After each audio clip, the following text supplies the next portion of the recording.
Good morning guys, ngayong umaga ito dumating yung ating parcel na in-order natin na grapes cutting, no?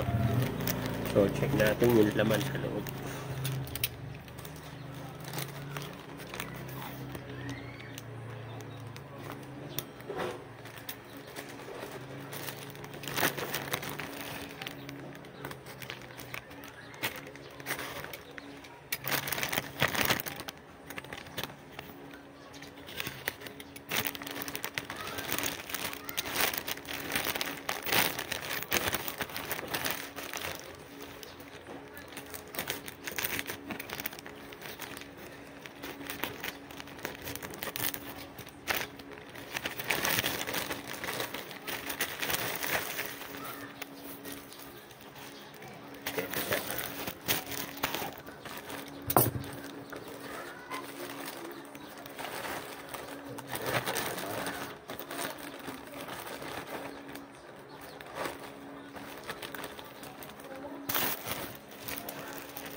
So, ito guys yung laman.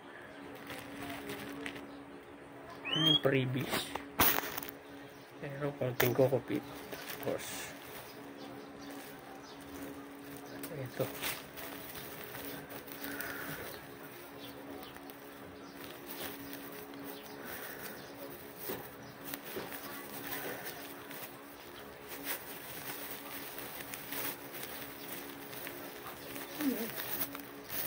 Ubas.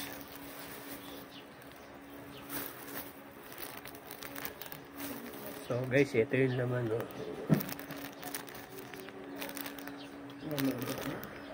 Huh? Wala pa. So ang ano lang rito ay nakalagay siya sa kokopit pero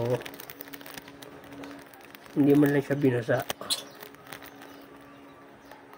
So, ito yung mga laman. May kalos naman na siya.